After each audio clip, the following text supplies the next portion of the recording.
Good morning, colleagues. My name is Jim Boumelha. I am the former president of the International Federation of Journalists, and I'm very honored to be asked to say a few words. It's only kind of a couple of minutes to set up this session.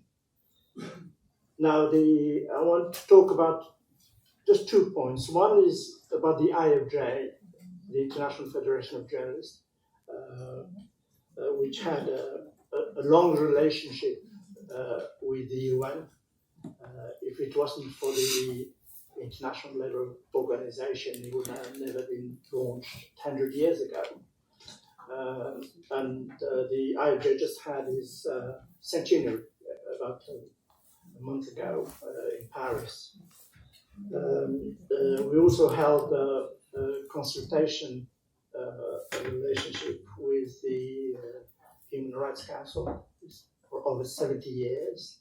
And it's only kind of in 20 years ago then we started dealing with the issue of what's happening to journalists and killed journalists in particular. And the IFJ was the first organization to monitor the killing of journalists. We started doing that monitoring in 1990, so it has been going on for 36 years.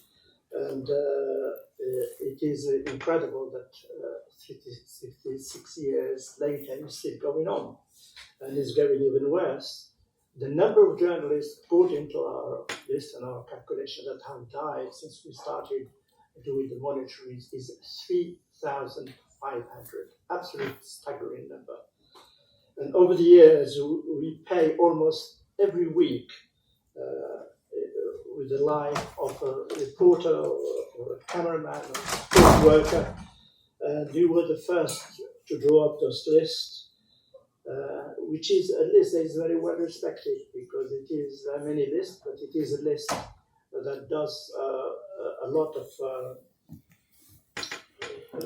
they're produced by journalists, which is very important things. They produced after a lot of investigation before the data are put out. So that is the first thing. The second thing is about what's happening in the Middle East in the region and the slaughter of journalists that has been taking place over the last 2 to 3 years. And I will just give a very short context to it. The Palestinian Journalists Syndicate, who will be represented by the president here, have been a member of the International Federation since the 70s. And although the situation with the occupation was very difficult, it's only in the last, since October 23rd, that there were the numbers of killed journalists that you have seen. There were journalists that were killed before. So the context of it is not something that started on October 2023. It was many years, but not with the same intensity.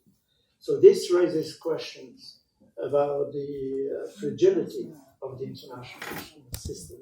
I'm pretty sure that our speakers here will very aptly kind of deal with that question, because the question of impunity is what we have been discussing in a big way for the last 3 years, which at the moment is getting more and more complex and more difficult in what's happening in different strands of the United Nations. So I will leave it to our chair, Dina, who is very aptly can get you through the agenda of this meeting today. Thank you.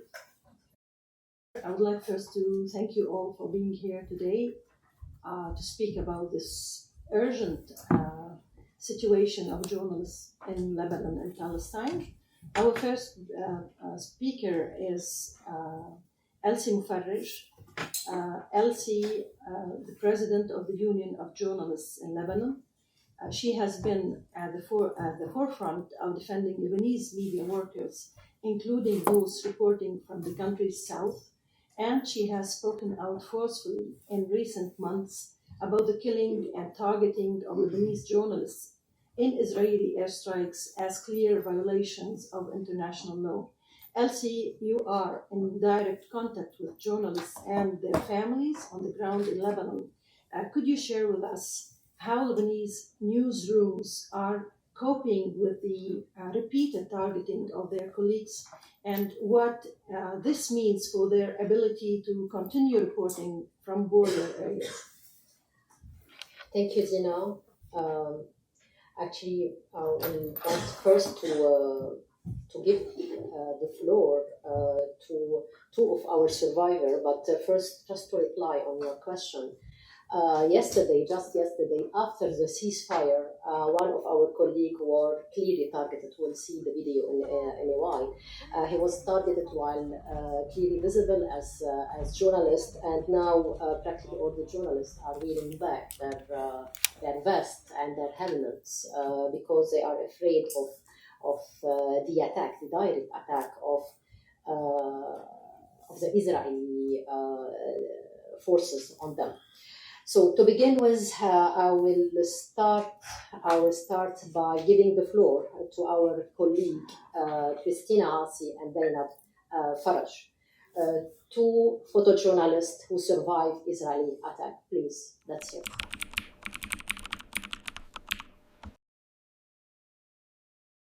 I'm Krestina عاصي, a journalist with AFP. On October 13, 2023, I survived an Israeli attack in which we lost our colleague and friend إصابة. The others were injured and I lost my leg. أنا زينب مفرج من جنوب لبنان، مصورة صحفية. ب 22 نيسان 2026 كان عندي مهمة صحفية أنا ورفيقتي أمان. بهيدا النهار اضطريت أقطع نفس كرمال الدرون المراقبة اللي فوق راسنا ما تقتلنا.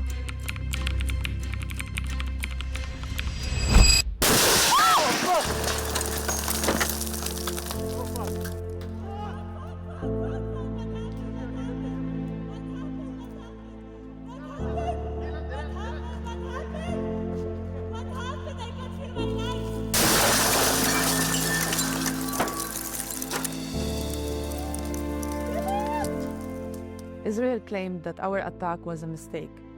But 5 independent investigations has proven that our attack was anything but a mistake. A mistake happens once. It doesn't happen when you fire another tank shell and you open a machine gun fire to make sure that no one survives to tell the story. Today I'm standing again, but ever since the attack, we had to witness our colleagues being killed the exact same way, one after another.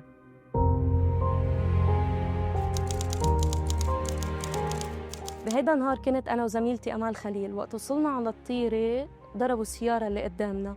قعدنا فترة بحدود الساعة تقريباً نحن عم نطلب الإسعاف. بعدين ضربوا سيارة أمان. كانت الدرون والمسيرات كتير عم بيعلى صوتها بالجو، وكمان الدرون الصغيرة درون التصوير عم بتقرب علينا بشكل جدا كبير وصارت فوق راسي تقريبا. فهون درون التصوير أكيد هي كانت عارفة نحن مين وعم بتصور لنا وجوهنا. كانت أمالهم متصاوبة وفيها جروح كانت عم تنزف. بعد هيك دخلنا نحن على قلب المحل اللي ورانا. بعدين ضربوا البيت اللي نحن موجودين فيه. تيجي تطلع هي ايدك الثانية ترفعيها؟ ايه افتقدني انت. طيب. وقت وصل الإسعاف بعد فترة من الوقت قدروا يسحبوني أنا يشيلوني، ولكن بعد ما وصلت الدرون وكبت قنبلة على الإسعاف هون بطلوا يقدروا يفتشوا عن أمال ويسحبوها. أنا أنقذوني، ولكن أمال بقيت فترة طويلة تحت الردم وما قدروا يسحبوها، وهيدا الشيء سبب إنه أمال تستشهد وتبطل موجود.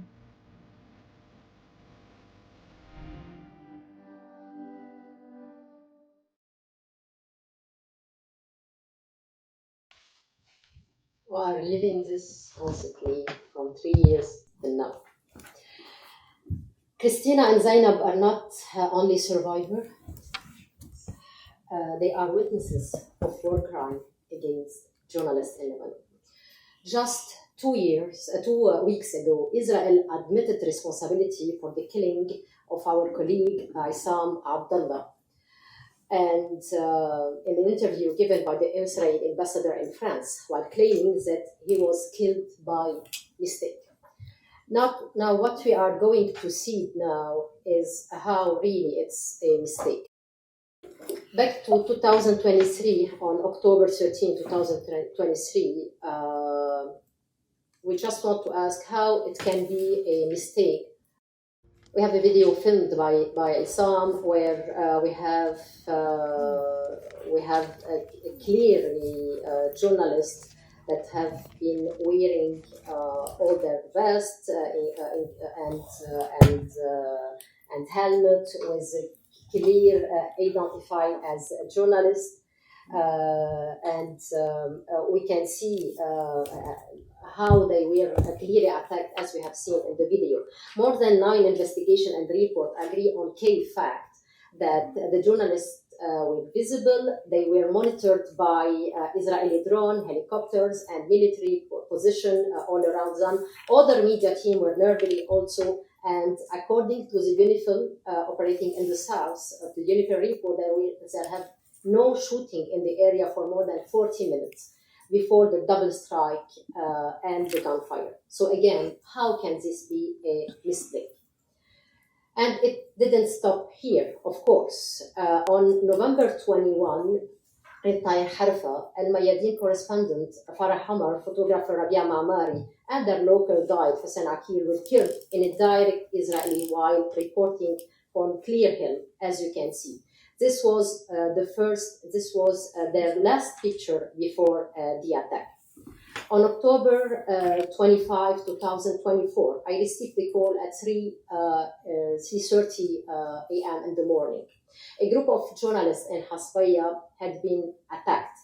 3 media workers were killed in their sleep when an Israeli airstrike hit a residence known as well as housing journalists.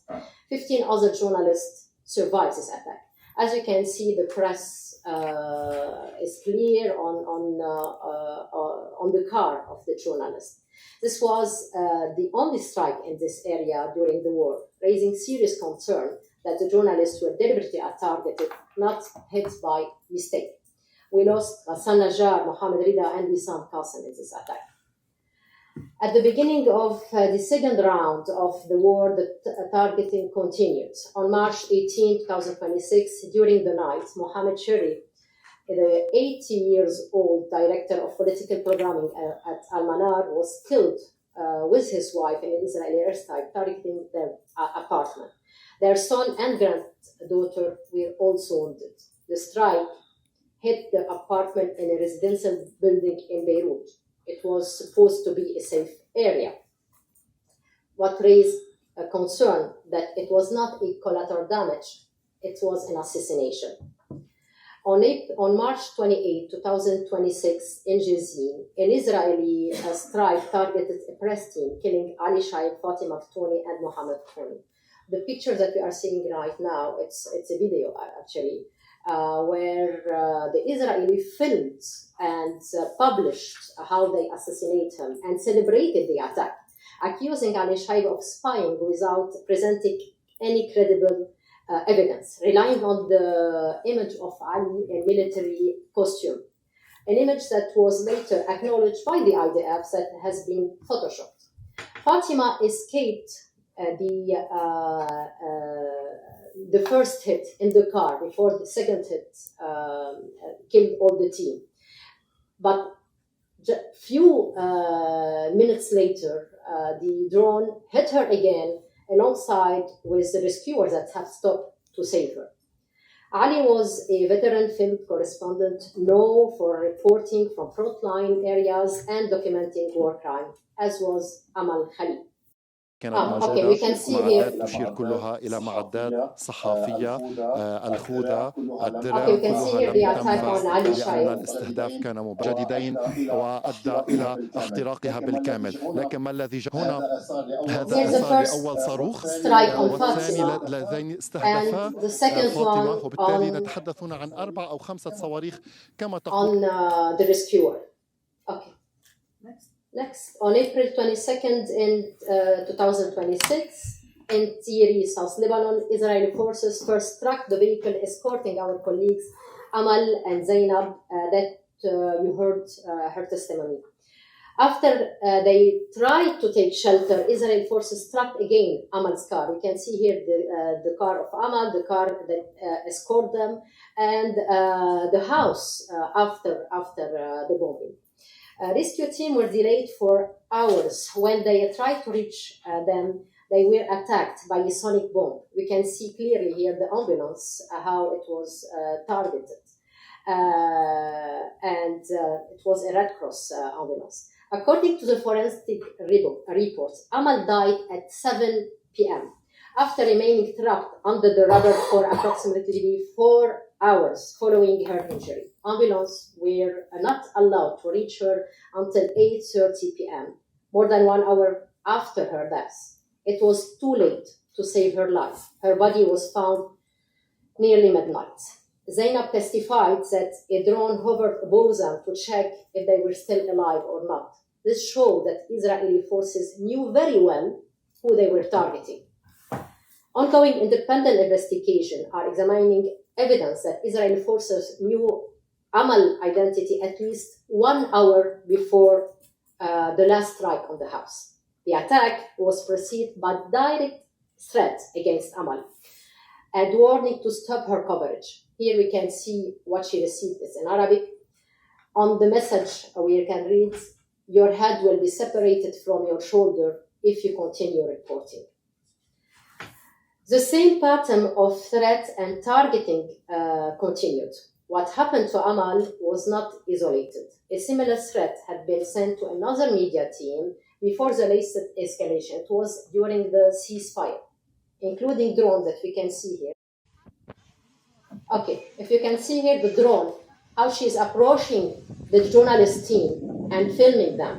And the picture on the side, it was the pictures that I have received from the drone on their personal account, threatening them that they will be killed. On May 22nd, one of the team was Ahmed Hariri, that we can see him here. He was a photojournalist and he volunteered as a paramedic. Two roles that have become extremely dangerous in Lebanon because of the targeted Israeli attack. On May 22nd, he was deliberately killed in a double-tap strike while rescuing a family, including a 12-year-old child. يا ويلاه جرحت بنتي بإيدها جرحت بنتي بإيدها قلت لهم الله أكبر الله أكبر الله أكبر راحوا الإسعاف راحت الإسعاف الله أكبر ضربتهم للإسعاف الله أكبر يا ويلي مات يا ويلي ماتوا الإسعاف معهم الله. Our colleagues were not only killed while doing their job, some were killed as civilians inside their home and shelters. Photojournalist Mohammed Shab and his 3-year-old daughter Talim were killed inside their home or shelter. His brother Mohammed is here. He can testify. His brother, the brother of Muhammad Ali, is here. He can testify later what happened. Muhammad was killed like 8,500 other civilians killed from 2023 till now in Lebanon. And those of our colleagues who survived the attack carry the heavy psychological burden that so colleague and loved one kills. They saw their home, villages, and memories erased in a systematic pattern of destruction and displacement affecting nearly 20% of the Lebanese population. At the end, I return to the beginning. Was the killing of journalists a mistake? What we can see is not a mistake. It's a systematic targeting policy by Israel. We are targeted as journalists because we carry the story and voices of the victims, because we document and expose war crimes. And if the killing of Osama Abdullah was called a mistake, how can we describe everything we have seen today? And how we can describe the killing of more than 260 journalists killed in our region in the past 3 years? Were all of them a mistake? The killer is known, it's Israel. But impunity is allowing the crime to continue. It's time for this impunity to end. It's time to protect journalists. And it's time to defend the freedom of press, the right that protects all of the rights. Thank you. Thanks a lot, Elsie. It's tough to hear all those stories about colleagues and friends in Lebanon, but the situation in Palestine is not much better. It's even worse. Nasser Abu Bakr will join us, will be next. He is the IFJ Senior Vice President and President of the Palestinian Journalists Syndicate. Nasser has become a global voice of the situation of Palestinian journalists as they face killing, injuries, arrests, displacement, and the destruction of their media infrastructure, while continuing to document human rights violations on a daily basis. Nasser will drawing on the documentation work of the Palestinian Journalists Syndicate. How does your data tell us about the scale and nature of the attacks on Palestinian journalists since the escalation of hostilities, and how do these attacks fit into a broader systematic pattern? Good afternoon. Thank you that you are here with us, and thank you for our colleagues Bوملحة and special reporter Jennifer Robinson, and my colleague from Lebanon and Dina. Before I'm talking about the Palestinian journalists, I have film. I will. حسام المصري. لا حصل. الآن نعم. الآن خليك يا الله، راح الدفاع المدني قتلوا الناس، راح الدفاع المدني قتلوا الناس، استهداف كبير الآن. أنا في الشريف، أنا تستسلم.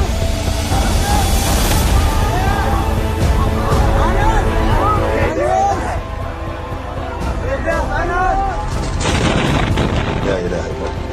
هنا غارة جديدة كما ترون على حاول أن تختنق. حفظ الله.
Thank you.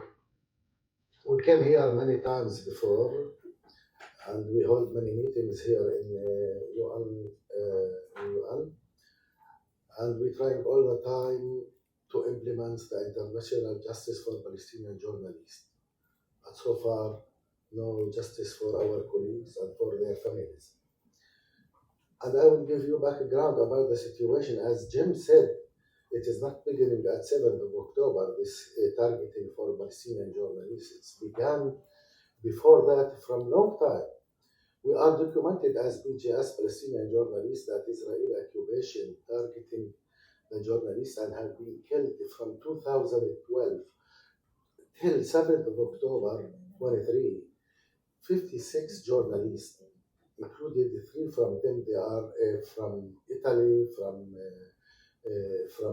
UK, and from United States of America, and there is some of them injured, like from France and also from Italy. And we are documented that the Israeli occupation targeted all the Palestinian journalists, and we documented that they are targeting all the Palestinian journalists 9,000 times. And we haven't 9,000 journalists in Palestine.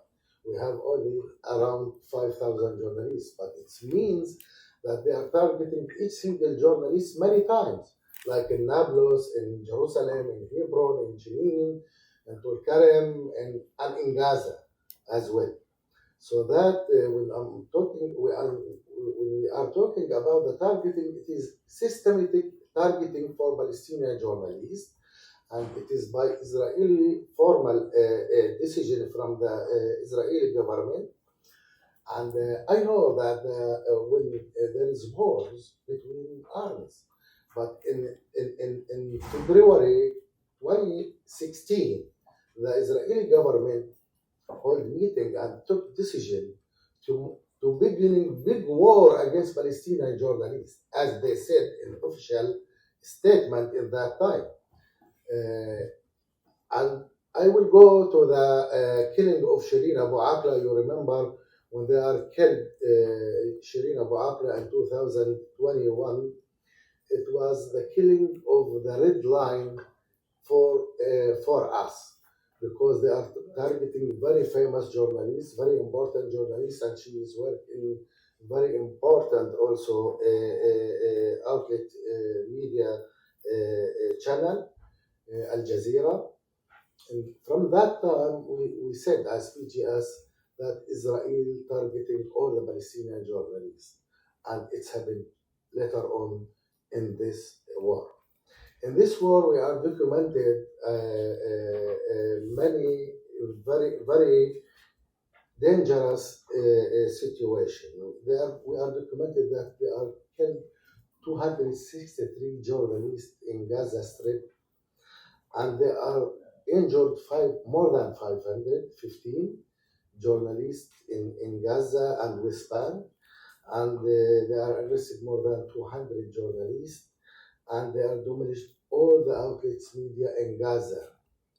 It's 152 outlets, offices, media in Gaza, and they are demolished all the houses of the journalists. It is 1,700 houses. All the journalists became without houses, without offices, without anywhere to work and to coverage the situation in Gaza. And so far, there is 2 journalists missing, Nidal Louhedi and his colleague, from 7th of October till now. They are missing, and we went to the Israeli High Court, and it said it must be implement the justice. It must be in between, but they said we pro the Israeli army decision to not allow for any information about them. This is the High Court of Israel, what they are saying, and they are demolished all the transmission cars of the media, and they demolished all the not all, some of the equipment of the journalists. How our colleagues they are working in Gaza so far? They were well in very dangerous situation, under the airstrikes, without food, without water, without medicine, and without their families, between the bullets, under the airstrikes. And you can imagine this situation, how it's terrible situation for anyone to document all the situation in Gaza, to coverage the situation in Gaza, and he is under the airstrike, and between the bullets, and between the bodies of his family, of the families, because they are work in the yards of the hospitals, they are work in the yards of the schools. But the dangerous situation it is in the yards of the hospitals, because there is all the martyrs' bodies there, all the bodies of the injured people. They bring them to the hospitals, and in this situation, between the blood and the bullets, our colleagues they were well. So that what we are with as PGS and IFJ,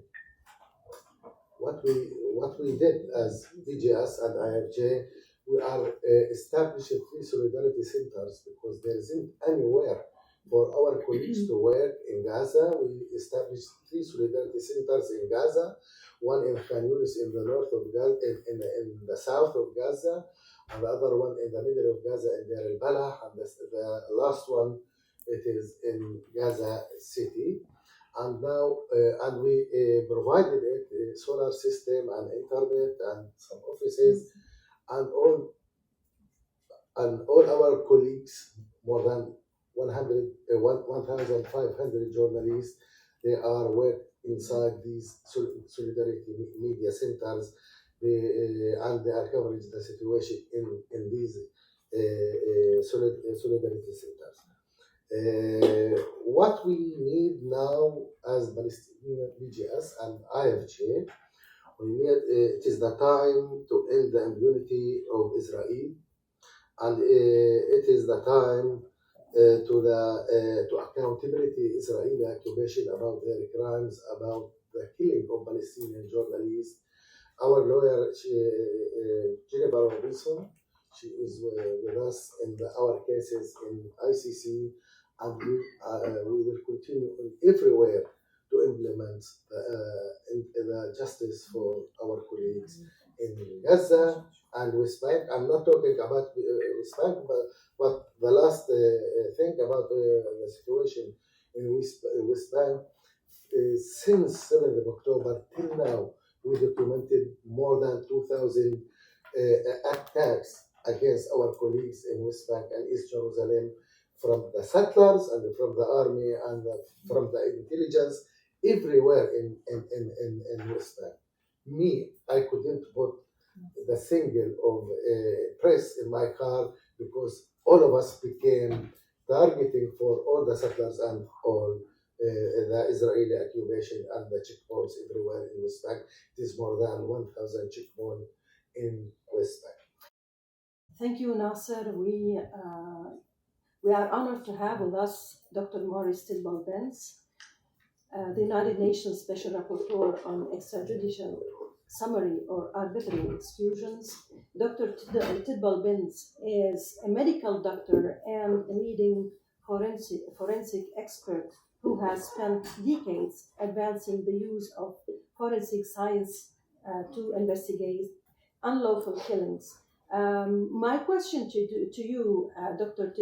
Tidball-Benz, when journalists are killed in situations of conflicts or occupation, how should states and the international community approach these cases to determine whether they amount to extrajudicial or arbitrary exclusions? Thank you so much. Thank you so much.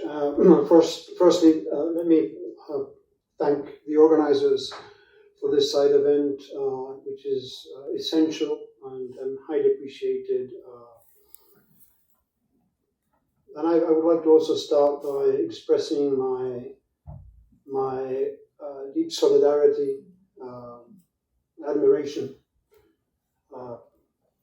and deep gratitude to the journalists in Lebanon, in Palestine, and elsewhere for the work they do and how they put their lives in the front line for the world to know what is happening on the hot spots of the world. I think it's important to remind or remember that Issam Abdallah, who was killed on the 13th of October 2023, in 2020, actually, he was voted Reuters Video Journalist of the Year. And he had worked throughout the Middle East and Ukraine, among other contexts, making it possible for us, including my mandate, to know what was actually happening on the ground.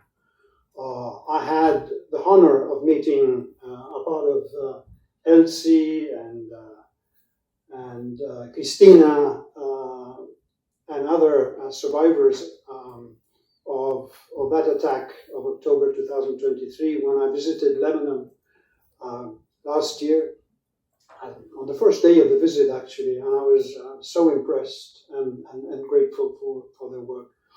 And so to answer your question, which is a key core concern for my mandate, which relates to the need to make sure that every killing, even suspected unlawful killing, be properly, fully, thoroughly, impartially investigated. Easily said, not always easy to implement. I therefore applauded the extraordinary work that your colleagues actually carried out in the case of the killing of Issam and wounding of others, collecting evidence which is uncontestable about a double targeted attack by the Israeli forces with tank shelling. That kind of evidence makes it impossible for the perpetrators to allege what they usually say is, we're not guilty.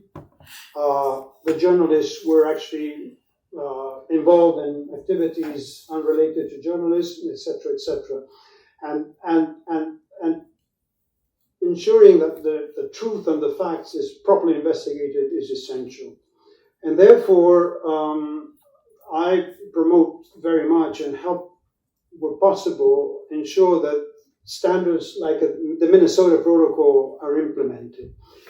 In the case of Lebanon, unfortunately, following the civil war of 1975 to 1990, the medical, legal, forensic capacity of the country was destroyed at the time and still not fully operational.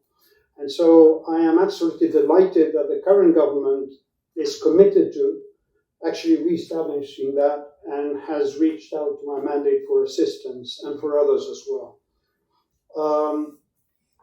Going back to your question, Madam Chair, I do believe that from a strictly practical point of view, the engagement of your associations with a mandate like mine and experts, like forensic experts, to assist in your work to document these killings beyond reasonable doubt is a very, very important step forward. And I have a good example and experience of actually engaging with Free Press Unlimited, which is an international NGO of journalists. Just before I was appointed as Special Rapporteur, we actually carried out a training of their journalists from around the world on the use of the Minnesota Protocol. A full 2-day intensive training on how to use the Minnesota Protocol to investigate and document killings of journalists. And it has paid off. So I want to take the opportunity to offer my availability to assist your associations and of others to do the same. And there are a significant number of forensic experts and other experts, including jurists from around the world, that will be very happy to offer their support free of charge on a voluntary basis to assist the essential work that you guys do. Thank you very much. Many thanks. Thank you. Thanks a lot. Our last speaker is Jennifer Robinson, a barrister at Doughty Street Chamber in London. We know that you are dealing with two very difficult cases, Shireen Abu Akleh and Isam Abdullah. Both are very well-known figures, journalists. What can you tell us about this experience in both cases and in general about other journalists who are under daily attack in both Lebanon and Palestine? Thank you, Dina. It's a pleasure to be here to speak with you all, and a real privilege to work with the International Federation of Journalists on the targeting of journalists and seeking accountability for the systemic practices, but also for the bereaved family members. So not only do we represent Shireen Abu Akleh and Isam Abdullah and the bereaved families, myself and Tatiana Eatwell at Doughty Street Chambers, but we've been working on the systemic targeting by Israel of Palestinian journalists with the IFJ for more than 6 years, since 2020. So I thought, as a lawyer, the law is clear. Targeting journalists, deliberately targeting journalists, is a war crime, which gives rise to states' international obligations to properly investigate and prosecute those responsible, and also gives rise to international jurisdiction over those crimes. The problem is accountability, and so I thought it might be useful to talk a little bit about the efforts that we've been making over the past 6 years to seek accountability for these murders, including for Shireen and for Isam, and what more the UN can be doing about it. Because the targeting of journalists is a war crime, but I describe it as a war crime to cover up war crimes. Because journalists play a fundamental role in our conflicts in documenting the conduct of parties to a conflict. As we heard from Morris, and thank you to the Special Rapporteur for highlighting this, is that the work of these journalists under incredibly difficult circumstances, the work that NUS is doing to try to support journalists on the ground in Elsie, is so fundamental. But these journalists are putting their lives on the line every day to ensure that we have the information we need to be able to understand what's happening in the conflict and also hold governments accountable. So targeting these journalists is a war crime to cover up a war crime. and it needs urgent attention because we cannot hold states accountable without the fundamental work of journalists on the ground. We identified this as a systemic problem back in 2019. I first sat down with the IFJ. As both Nasser and Jim have said, this is a problem that's been going on long before October 7. As Nasser said, between 2012 and 2023, 56 journalists have been killed. Our figures at the time were between 2020 and 2022, it was 46 have been killed. Now, we started raising this, and we started with the cases of 4 journalists, including Abu Hussein and Murtaja, 4 of them who had already been investigated here at the UN and have been determined to have been targeted while wearing their press vests. We first took their case, first to the UN Special Rapporteurs here in 2020, and filed ICC complaints on their behalf in 2021. After Shireen Abu Akleh was killed, with the international attention to her case, we filed another ICC complaint, and the ICC did nothing. We sat and we watched as the ICC rushed to take cases on Ukraine and did nothing on Palestine. It wasn't until 2024 that the ICC began investigating cases of killing of journalists, and still we haven't seen one Israeli official indicted in respect of the deliberate targeting of journalists. This has to change.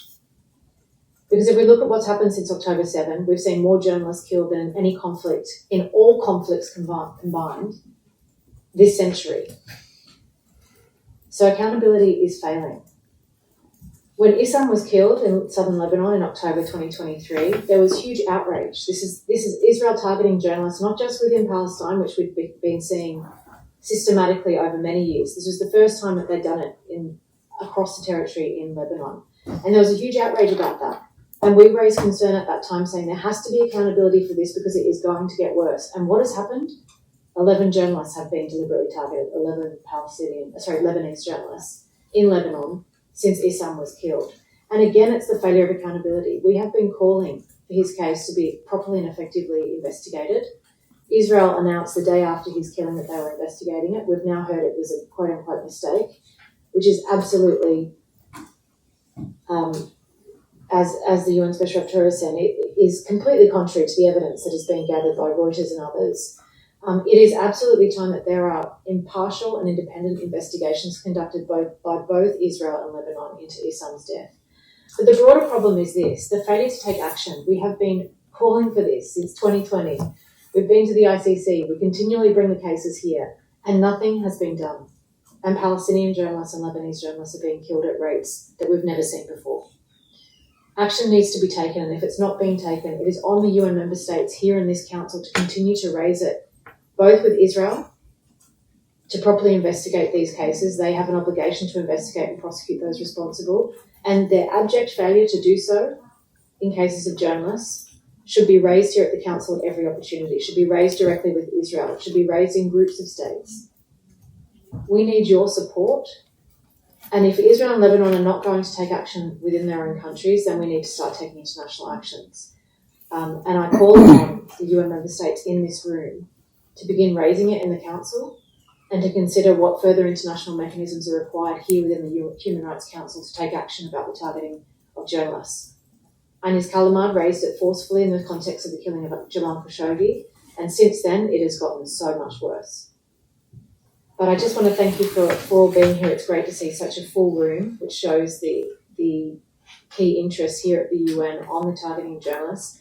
And just pay my respects to Nasser and Elsie for the work that you're doing on the ground in Lebanon. And it is a privilege to support you. Thanks a lot. I will take the opportunity. We have our colleague Ali Shaib. He lost his brother recently, who was also a cameraman with his daughter in an attack. What would you like to tell us about your story, and my condolences again? Thank you. Thank you.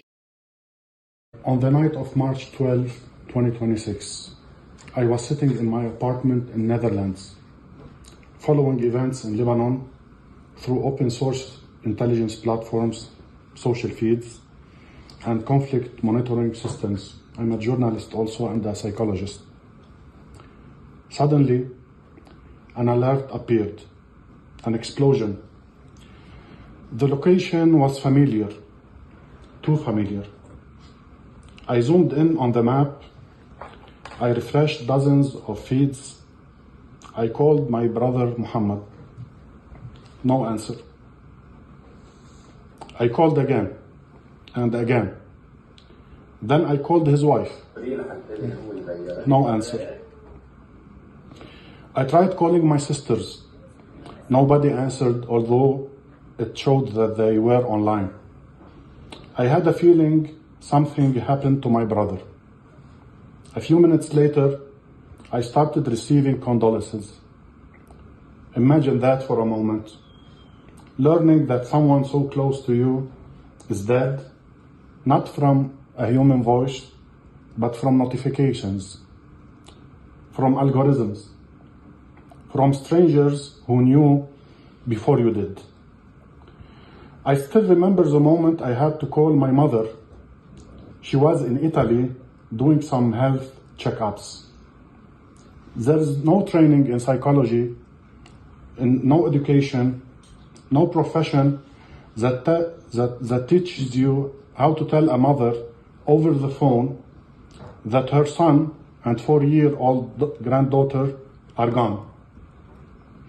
I took the first flight to Italy, not to attend a funeral, not to prepare a burial, but simply to sit beside my mom.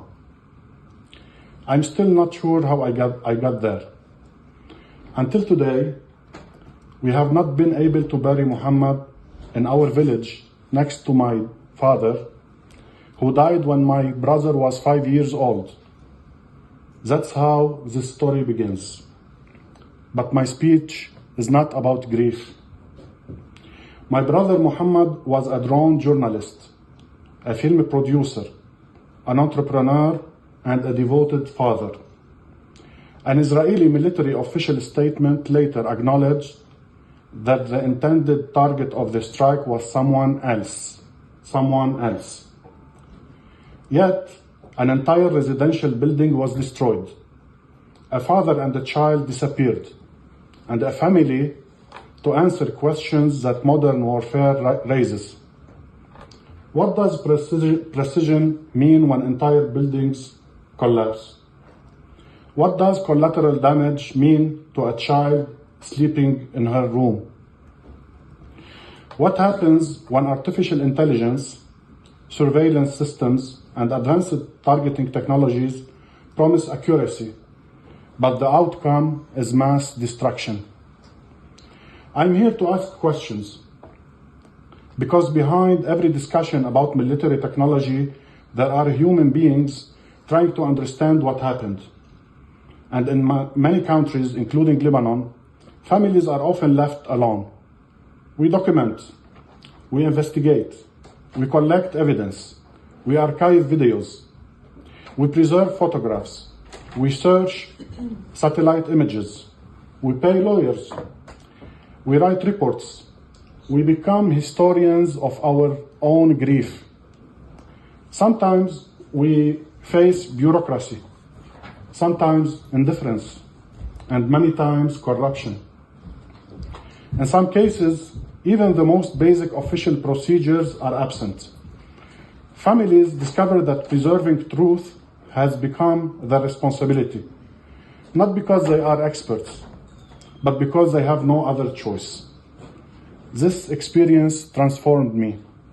I began documenting Muhammad and Talin's case not only as a brother, but also as a journalist and a researcher. I'm currently working by myself to preserve evidence, understand the psychological consequences of such losses, and explore paths toward accountability. But Muhammad and Talin are not alone. Their story is connected to many others, to photojournalists injured while documenting events, to civilians whose homes disappeared in seconds, and to families who spent years trying to transform grief into memory and memory into justice. This is why I'm here today. Over the past weeks, I reconstructed a minute-by-minute timeline of what happened. I collected photographs, videos, media archives, witness accounts, official statements, and digital traces. I also documented everything that came after, the obstacles, the missing procedures, and the institutional failures. Now this work must move beyond me. It must enter the hands of international justice, not as a story, not as a headline, but as a legally documented case. And I cannot do this alone. I'm not looking for sympathy. I'm looking for a front, a deep collaboration between journalists, lawyers, psychologists, technologists, open source investigators, and institutions that believe human dignity deserves protection. Justice will not bring Muhammad and Talim back. I know this. But if we succeed, perhaps another father will come home. Perhaps another child will wake up safely in her bed. And perhaps one day, families like mine will no longer have to become detectives of their own grief. Thank you.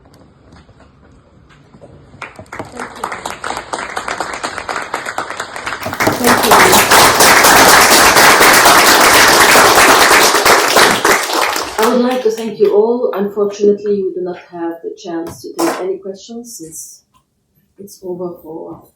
Thank you. Thanks for our speakers and our guests. And thank you for the beer from IFT. He's Exactly. preparation. Thank you. Thank you.